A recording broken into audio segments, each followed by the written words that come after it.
Get Heavy Podcast, hosted by Craig Casamas and John Scheimer.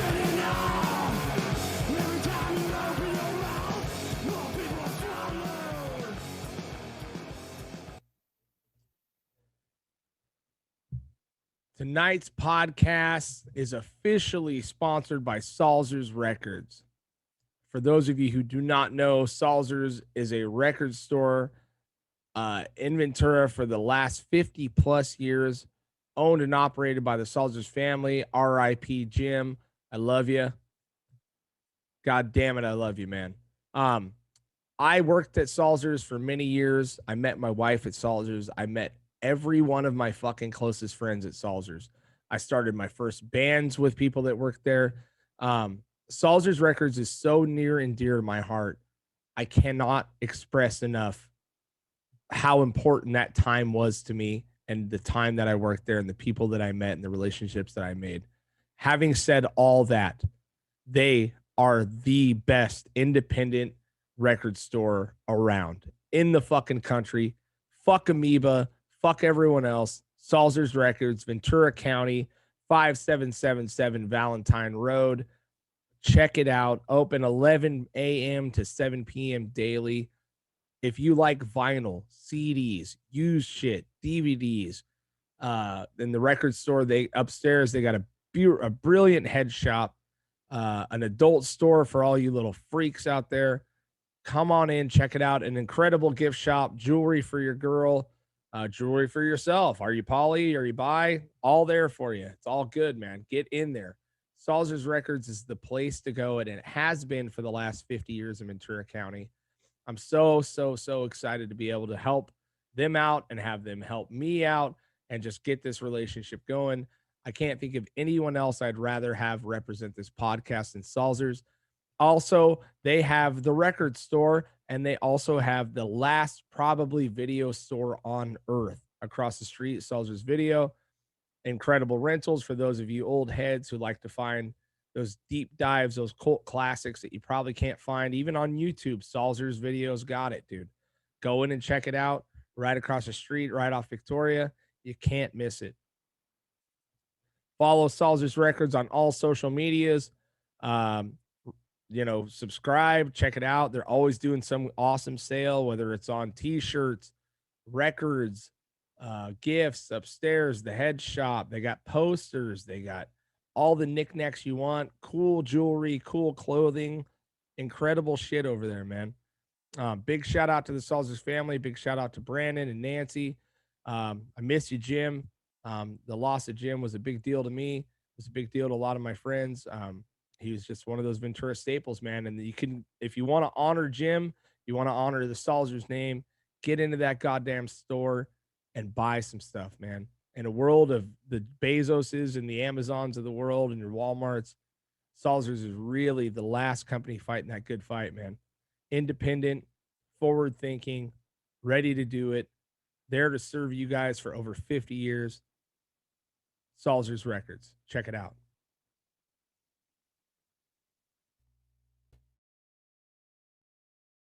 Having said all that, let's get to the episode.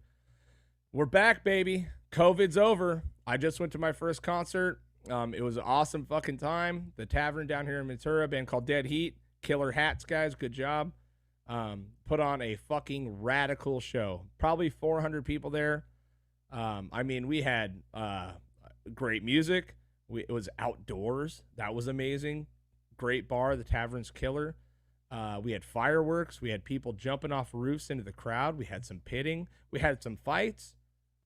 We had a lot of good times. It was fucking awesome.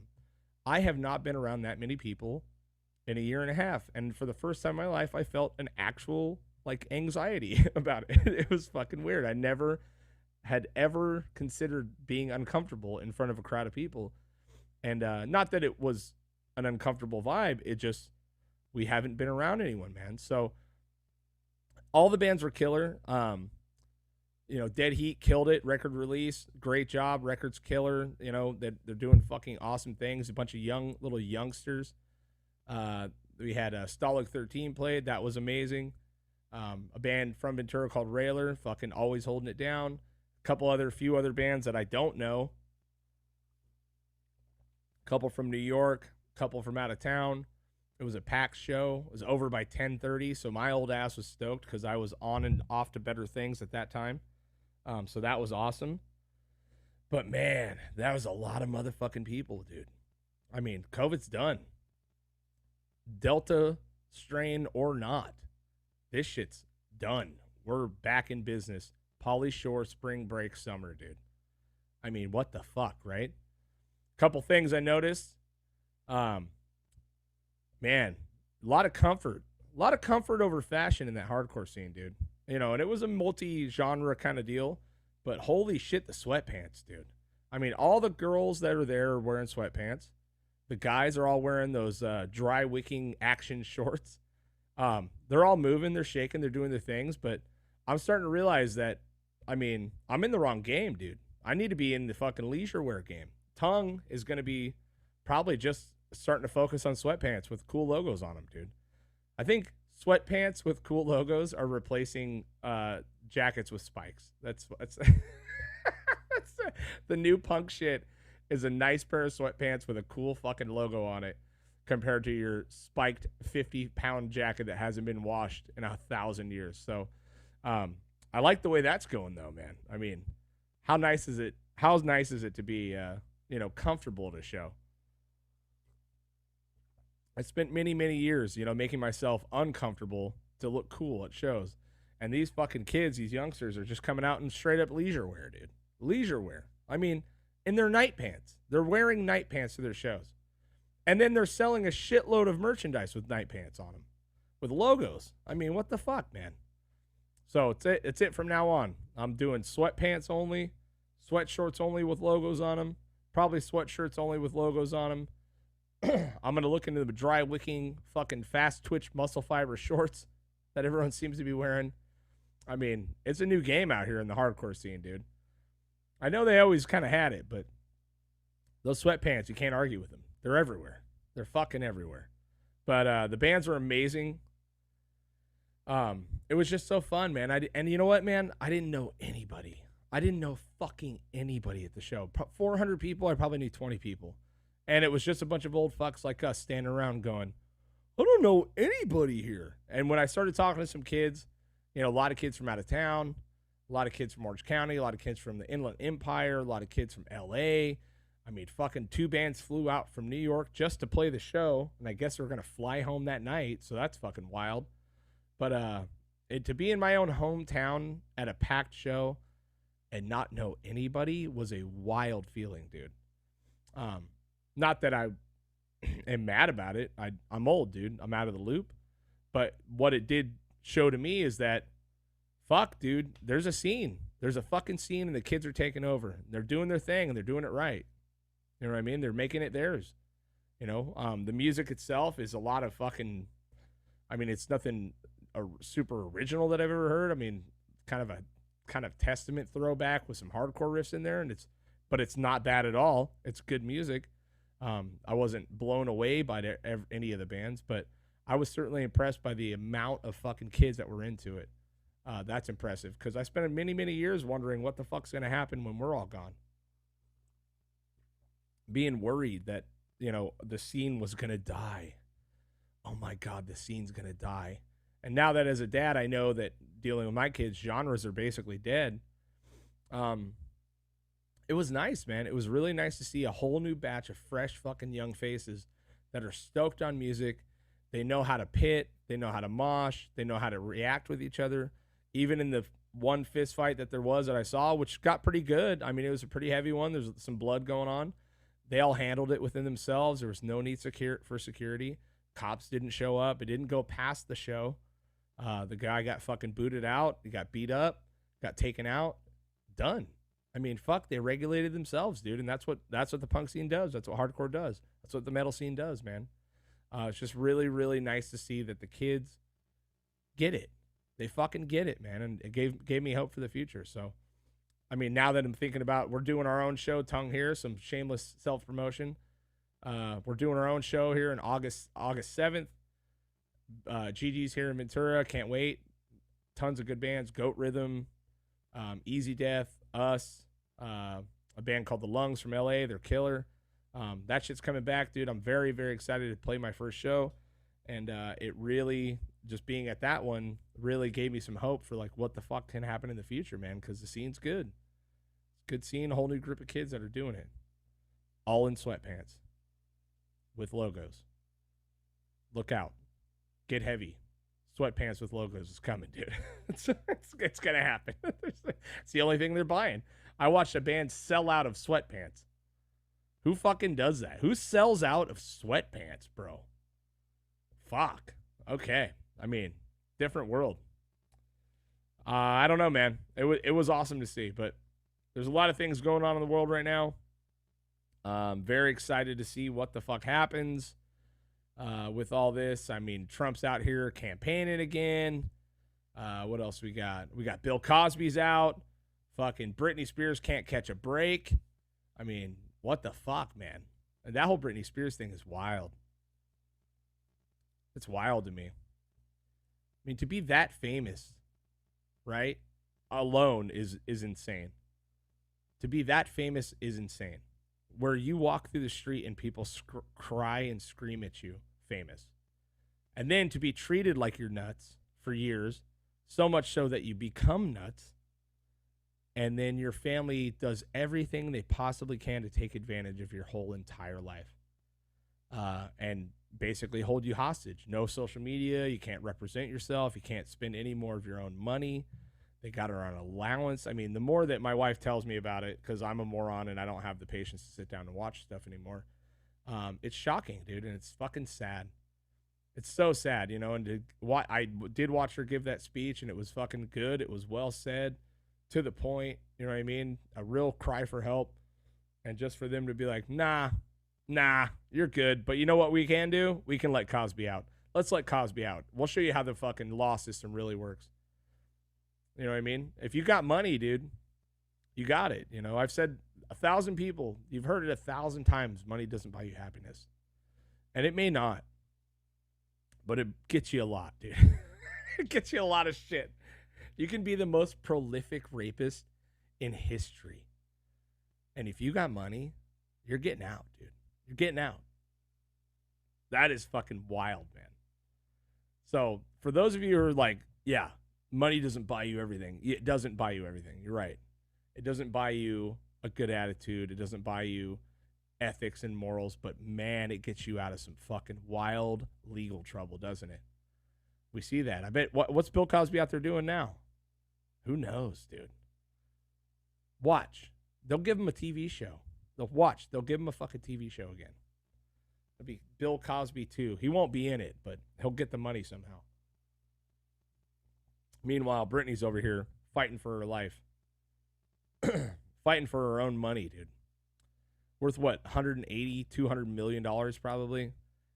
Lives on like $2,000 a month or something like that. It was some like wild number that you would never expect. I mean, and then what's happening? She has no idea what's happening to her money. How would that not make you more insane? And by your dad. We all know like money and business and politics with family does not work. This is an exact representation of why it does not work. Why doesn't it work? Because family is sometimes the first people to try to take advantage of you when you become rich.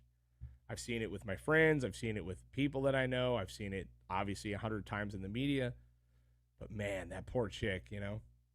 And I was always like, fuck her, man. She's rich, you know. I have a hard time finding sympathy for really, really rich people. Just because you know, they got money, dude, and you feel like, you know, well, hey, man, that's the give and take, right? You want to be a famous pop star, you get everything that comes with it. But that is above and beyond, dude. It's above and beyond cruel. It's above and beyond sad. It's above and beyond unnecessary, dude. You know, I just don't. I hope she works. I hope it works out for her, and it probably will. But you know, same. It goes back to the Cosby thing. If you got the money, you got the lawyers, you got the win, dude. If you can bog down a fucking court battle with details and minuscule fucking arguments, you're gonna win, dude. And that's what Britney's family has. They have all of her money, and they're using all of it against her in a court of law, dude. So fuck, I don't know. I mean, she needs to try to get Bill Cosby's lawyer, whoever that fucking guy is, or girl, probably a guy. I mean, what woman would represent that monster? But money, money. Yeah, you never know. I don't know who his lawyer is, but obviously they fucking know what they're doing, right? So Bill Cosby free. Hashtag free Britney. Come on, man. Get her out. Help her out. Let's help her out. She needs what do we need to do here? A GoFundMe? I don't know. I'll throw $1 at it. I mean, I jerked off to Toxic like 100,000 times. Does that count? Does that count as anything? Does that count as anything? As an adolescent, just viciously jerking off to Toxic, Britney Spears. I support you. God bless you, Britney. You've done a lot for me. What else is going on? Man, what about the fucking Olympic runner, huh? Sha'Carri Richardson. Jesus. Can you imagine the fastest woman on earth, right? Going to the Olympics, probably going to destroy everyone. I mean, she looks, this term gets thrown around a lot, like stallion. She literally looks like a stallion. Like, it's crazy when you see her running. You give her fucking 2 more legs, dude. She runs so goddamn fast. She's going to go to the Olympics. Well, she was. And destroy everyone. And she tests positive for marijuana. And they fucking boot her right out, dude. Marijuana. 2021. Fucking still testing for weed. At what point is weed like performance enhancing? it's I don't think it's ever enhanced the performance in the history of the marijuanas. Seriously, like there's no way it's fucking performance enhancing. I mean, I could see you getting like a flow state or something maybe. When I would smoke it when I wrote songs, and I could just zone out and fucking write, and sometimes you come up with cool riffs. And then you like think the marijuana like it was the one that did it, but really it was just you dedicating the time to do it, right? So I don't know how the fuck they're viewing this shit as a performance enhancing drug. And I know it's just a blanket bullshit drug test, but every Russian fucking Olympian is dirtier than shit. China is dirtier than shit. They build whole entire programs off of beating drug tests. Yet Mrs. Richardson smokes a fucking blunt, and now she can't go to the Olympics. That is such bullshit, dude. It's such fucking bullshit. Weed? Fucking weed? I mean, if she tested positive for, like, Anavar, yeah, I get it, because when you see her, you're like, Jesus Christ. There's, like, fit humans on this earth, right? There's people that you see them and you're like, wow, you really take care of your body. Then when you see her, you just think, well, this is an alien. This is a fucking alien sent down to just give us a taste of what our own medicine could look like if we stopped eating dog shit food. You know what I mean? It's so fucking sad, dude. I don't know what'll happen. I mean, I don't know what'll happen, dude. It seems like she's screwed, but fucking marijuana 2021, huh? We're still here. As far as we always think we go, just a couple steps back, man. Just to fucking put that knife right in there, dude. It's just heartbreak. God damn, man. Over marijuana. I mean, how good was that blunt though? I smoked a blunt so good that it kicked me out of the Olympics. That's some good weed, dude. And then now people are starting to flip on her because of some tweets that she did, basically saying something about Lil Nas X being gay, and if you fucking wear pink as a black guy, you're gay. I don't know. It was like some wild text. I should actually pull it up, but I don't want to be misquoted here. I don't want Miss Richardson to mule kick me through a fucking window, but now people are, so I don't know where it stands now. Are people on her side or people are against her because apparently she hates gays? I don't fucking know. I know that as a pure athlete alone, to be disqualified for a blunt, that's a bummer, dude. You know what I mean? No matter what your affiliation is, or I don't know. I mean, athlete status alone, that is a fucking bummer. Is she a homophobe? I don't know. I mean, fuck. Does one tweet define your whole entire reality? In this day and age, it does.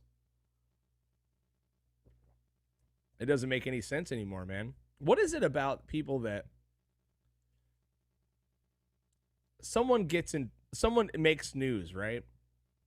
And it's something like this. Like, this woman is obviously top of her game, fucking tippy top of the spear of fucking most talented runners on earth. And she gets, as far as I'm concerned, unjustly fucking booted from probably what she's been training for her whole entire life. And then some guy or some chick on the internet goes, you know what? I'm going to do deep 5 because I'm jealous that I can't run. And they dig in, they find some ignorant fucking tweet that you did when you were young, and they blast you, and it tries to devalue your whole entire life because you said some dumb shit on Twitter. That is fucking wild, man. I mean, obviously, there's some things that people should be canceled for, right? But Bill Cosby's out. You know what I mean? Bill Cosby's out. You can do a deep dive on that guy, and it's bad all day, but Bill Cosby's out. You know what I mean? She's out of the Olympics. Bill Cosby's out of jail. It's fucking wild, man. I don't know what it is about people where they see someone that's in pain and in turmoil, and then they want to flip it around and go, well, you're in pain and turmoil because you're a piece of shit because one time on fucking Twitter, you said something real ignorant, you know? I farted. You're welcome. That's a bummer, dude. It is a pure fucking bummer. Which made me start kind of thinking about this whole conversation that's going on about the critical race theory, you know what I mean? Which is something that's kind of, I mean, the whole subject isn't new to me, but I mean, there's been a lot of talk about it lately, right? And I was kind of dicking around on the internet, you know, just kind of making sure that I don't, you know, when you say things like that, critical race theory, fucking all these big, you know, big topic words, right? You just don't. I'm a little ignorant to stuff like that sometimes. I was like, I'm not exactly sure what it is, right? So I decided, I was like, you know what, I keep hearing these conversations. There's doing podcasts on it. It's coming up in my feed constantly, you know, and so, and I'm not really. I'm like, I think I know what it is, but I'm not exactly sure, right? So I can't speak on it unless I've actually at least done 5 to 10 minutes of research. Because I think that's the metric now. I think it's about 5. If you do 5 to 10 minutes of research on any subject, you're almost an expert, is what I'm realizing, right? So I'm about 6 minutes in. You know, I'm an expert, pretty close. I'm going to do a whole podcast on it, so. Obviously. No, I'm not. But it was very interesting. It's a very interesting conversation. The more I dig into it, the more I realize, right? So I'll play this little this video here for anyone that's ignorant to it. Like I'm not ignorant to the whole thing, but to really the specific definition on what it is. This little video that I watched a couple days ago. I've been watching some cool stuff on it, some good podcasts. Just trying to really get myself familiar, but this one really kind of helped me out here. So hold on real quick. Question. When you hear critical race theory over and over again, what should people understand? How do you define CRT? So I first want to just make a distinction between CRT, which is a theoretical framework that I learned in graduate school and read about in graduate school, versus teaching about race and racism in American history critically.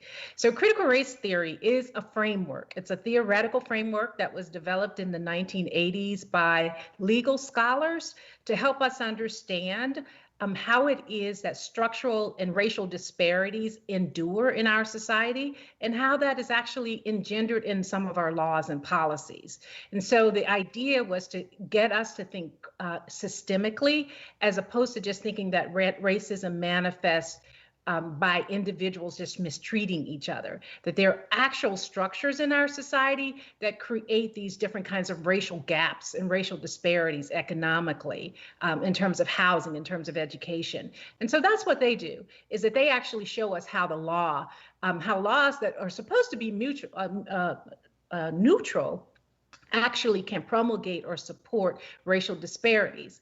That's a theoretical framework. I think what we're talking about today, though, is some Right. So, I mean, it is what I knew it was, right? I mean, the fact that it's finally exposing the fact that a lot of parts in this country and the legal system and the laws are set up to favor or not favor, African Americans, anyone of minority color, stuff like that. And you can see this time and time again, right? The way they draw district lines in a town to suppress voting rights, the way they draw fucking school lines, the way they draw lines, the neighborhood limits, shit like that.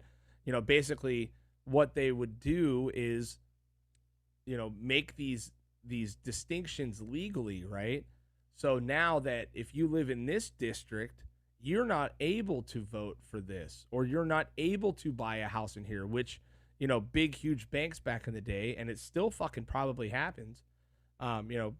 States like Baltimore, Baltimore, Maryland, shit like that. There's still this shit, these district lines that dictate where the ghettos are, and they actually legally mandate how much education is allowed there, where they're allowed to go, where they're allowed to buy houses.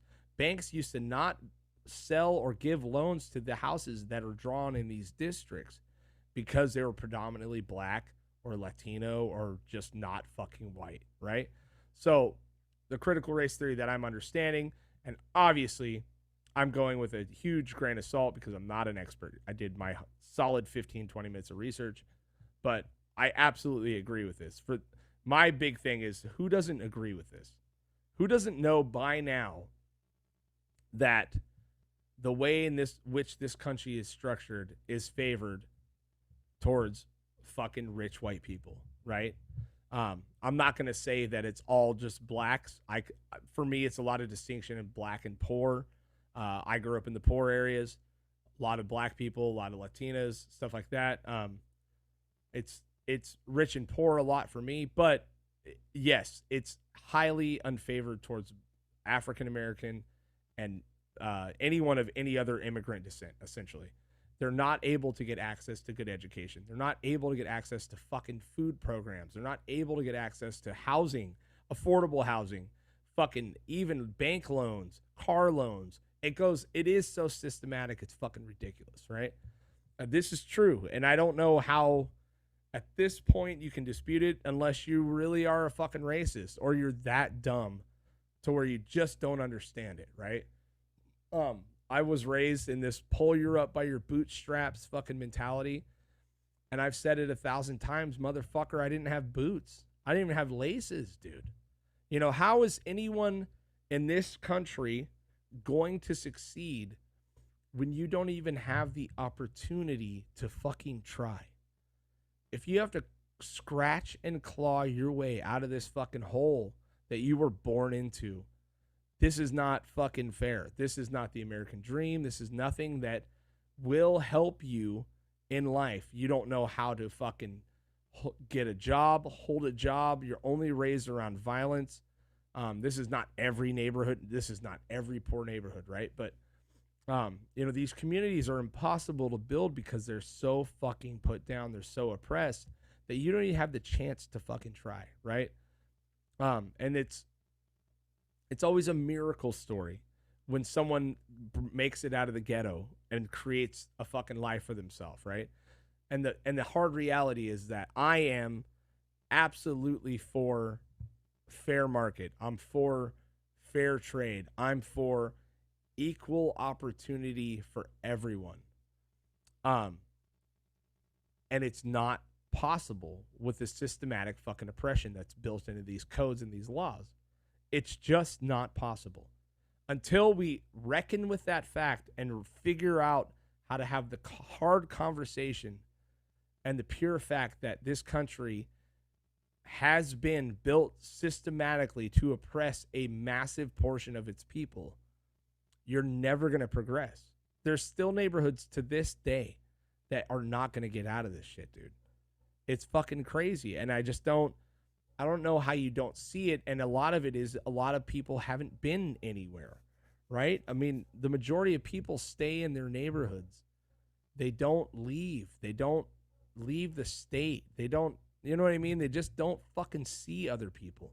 I mean, a lot of fucking white people, middle-class people, don't know black neighborhoods. They don't know fucking a bad neighborhood when they've seen it.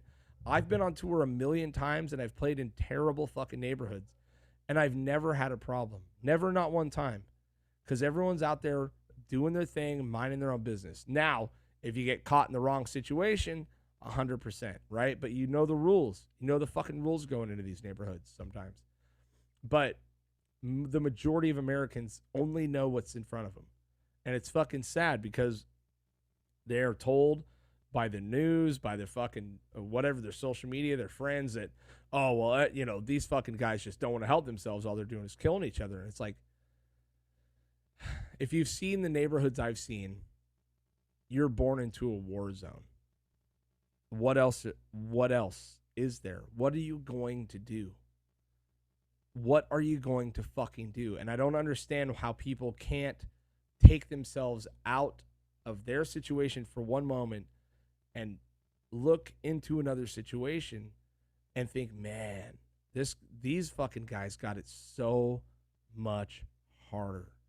For a kid to crawl out of the ghetto and make a life for himself, a successful life, a clean fucking life for himself without it being involved in drugs or, you know, buffoonery, you know, it's so fucking hard.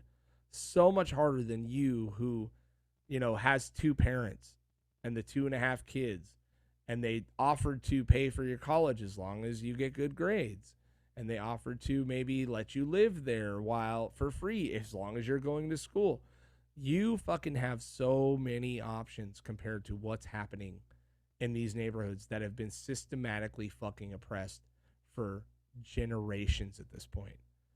That the fact that you have an area code or a zip code in this fucking area, X whatever area, you are going to be denied for a bank loan almost immediately. No matter what your status, no matter what your fucking price, no matter how much you have for a down payment, these banks are not going to sell a house to you in this area. It's just fucking true, right? So I just think it's been interesting to me because this is a thing that we can actually talk about that can be solved. Like, as long as everyone's willing to acknowledge the fact that it's there. And like it is always, you have a whole nother group of people just saying this is some fucking bull, you know, it's the same old rhetoric, right? It's, oh, we're just all these people want to do is fucking live off welfare and not work and this and that. It's absolute fucking bullshit, man. It's not fucking true. I don't know anyone that lives in the ghetto that wouldn't like to have a better life for themselves, have a better life for their parents.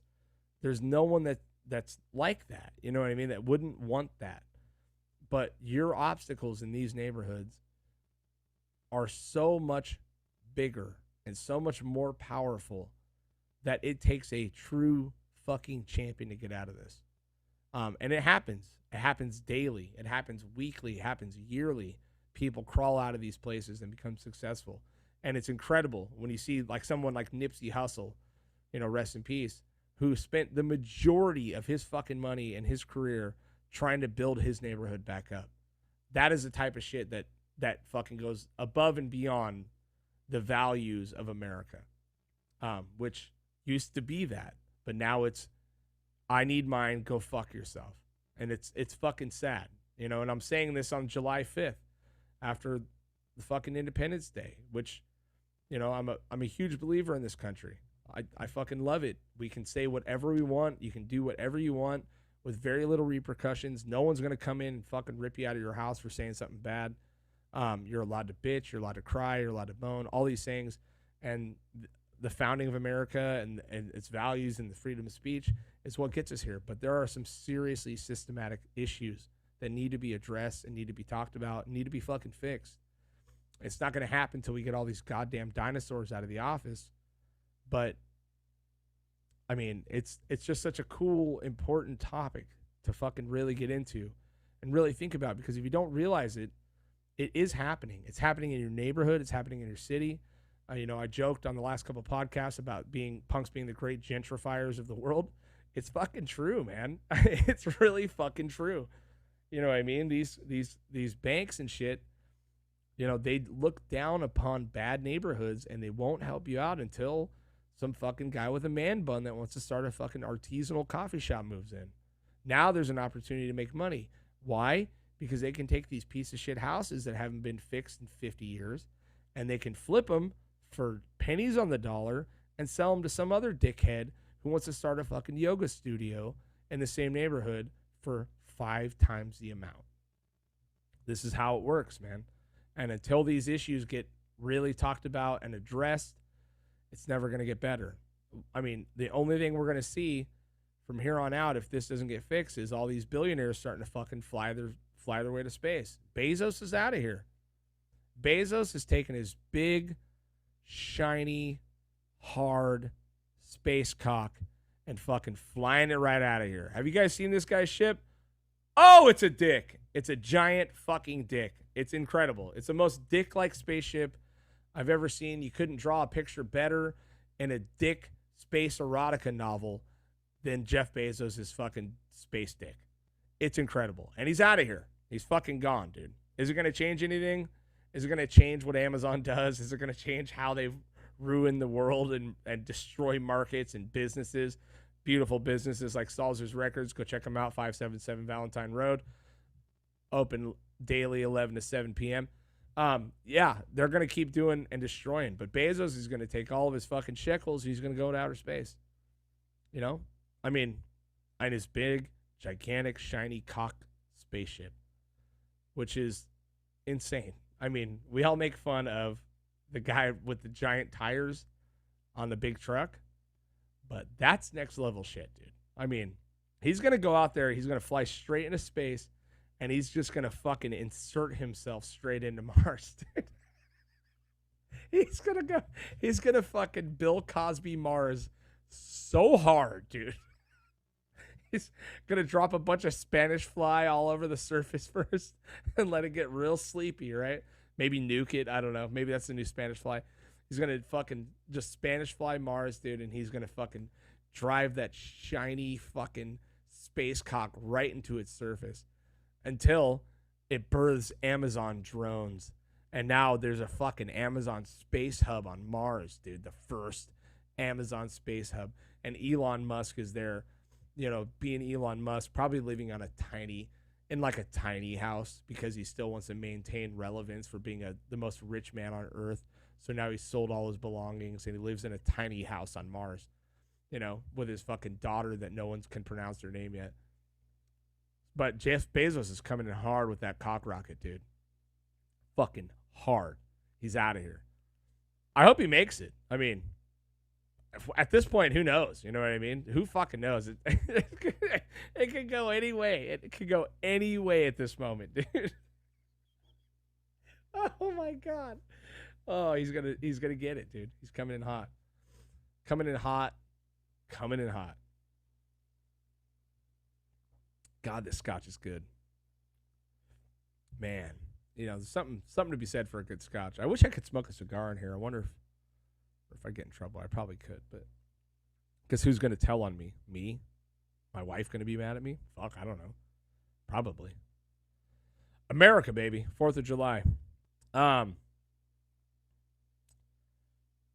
Yeah, man. So we had we're coming here. Today's the 5th. Right, they'll be out here in a couple days, but I wanted to get one in quick so we could, you know, fucking just kind of keep this thing moving along. But I mean, I love 4th of July, dude. It's such a good time, you know, but this 3-day weekend thing really fucked me up, dude. I just, you know, you start drinking, man, and then you just can't stop drinking. You know, I'm not drinking all day or nothing, but I've definitely had a couple drinks every night. and I felt like shit most mornings this week. So I'm thinking about. I think I'm just gonna stop, dude. I think I'm gonna stop drinking. I'm gonna be 39 years old here pretty soon, and I thought it'd be really cool to take my whole 39th year into my 40th and try to be sober, man. Just no drinking, no booze, no fucking, no nothing. Like that's my only thing I do. But man, it's so easy to get off your get off your cycle. You know what I mean? You do really good, and then you have a fucking beer or two on Friday. You feel like shit on Saturday, eat like shit Saturday. That spawns into more beers later Saturday night. Now you're now you're 3 days off your diet. You're 3 days off exercise. You feel like shit by the time Monday rolls around, and then you got to start all over again. It's like same thing, man. A few steps forward, a few steps back, and now you're right at the beginning. So I'm really considering it, dude. I'm considering going just straight sober my whole 39th year. August 14th, we'll see what happens. You know what I mean? I don't know, man. It's been a wild fucking year. I'm ready for it. I'm ready for shows. I cannot wait to play a show. God damn, dude. Just god damn. It's back, dude. Fuck the Delta variant. I don't even know what it is. I guess it's COVID, right? It's a variant of COVID. But if you're unvaccinated, that's your fucking problem. I got all vaxxed up, dude. I'm waiting for that baby arm to grow so I can sue fucking Pfizer for $1 billion in 20 years. That's what I had a kid ask me about it the other day. He's like, you got vaccinated? And I'm like, yeah, dude, I got vaccinated. He's like, well, what the fuck, man? Like, aren't you afraid of like what could happen? I'm like, no, I'm not afraid. I'm actually looking forward to it. He's like, what do you mean? I was like, dude, if I grow a baby arm out of this motherfucker, or, God forbid I get cancer, I don't want that. But if something weird happens, you know how much money we're making? We're making all the monies, dude, in this class action lawsuit that's going to be going on. Johnson & Johnson, how many millions and billions did they have to pay for fucking giving all those babies cancer? Yet we all just jumped in line. And I did too, because I don't want to wear a mask anymore, and I'm tired of this shit. So if you're unvaccinated and you're not wearing a mask and you're terrified that you might get the Delta variant, good, it's your own fucking fault. Go get the vaccine. Just go ahead and pre-stick magnets on your face before you get there, right? Just so you know that they stick before you get the vaccine. And then when you get the vaccine, you're all good. You're fucking there, man. So, it is what it is. Either get vaccinated or get fucked. I don't care. I don't care if you do. I understand your reasons. I understand the fear. I get it. But if you're not wearing a mask and you're unvaccinated and you get sick, it's your fucking fault, right? It's your fault. Now it's your fault now. Who are you going to blame now? Fuck. Blame Delta Airlines. They named it after him. They probably got it on the fucking, I bet it came out of the airlines. What's up with the names, dude? They fucking tanked Corona. Now they're going to tank Delta. Who's creating the names for these? Who's Fauci got money coming from, dude? That's what I want to know. Is United Airlines be like, hey, dude, call this thing the Delta vaccine? Or the Delta virus, dude. It's Delta. It's definitely fucking Delta. That's probably what's happening, dude. So Delta's fucked.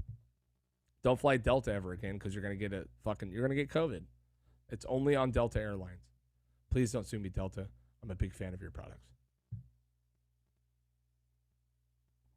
All right, man. Well, I think I've done it.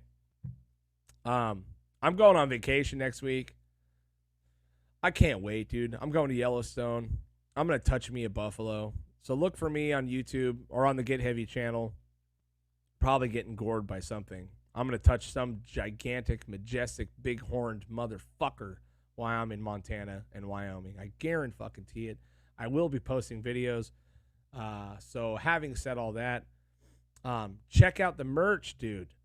The local shop.com/getheavypodcast. We have a shitload of new merch. We got fucking t-shirts for women, t-shirts for men, t-shirts for the non-binaries and the polys, t-shirts for fucking anyone that wants them. We got mugs, water flasks. What do they call those? I don't know. The water containers. We got dog tags, dude. We got all kinds of shit on there. Check that shit out, man. Orders are done quick turnaround. I I don't have to do shit, so that's rad. I just, get the order and it's fucking processed and gone. Quick turnaround, high quality t-shirts, high quality stuff. So check that out, man. I'd really appreciate it. Check out the Patreon, patreon.com/getheavypodcast. $1 a month gets you all these episodes a week early. Gets you early access, gets you tour stories. That's a $1 buy-in. Super easy, super awesome. Thanks for everyone that supports that. And what else we got? Tell people about the podcast, man. I got some killer guests coming on. I'll be announcing those here pretty soon. But rate, subscribe, review, hit that notifications bell on YouTube. Let's get those subscribers up. And I love you guys, and I will see you next week.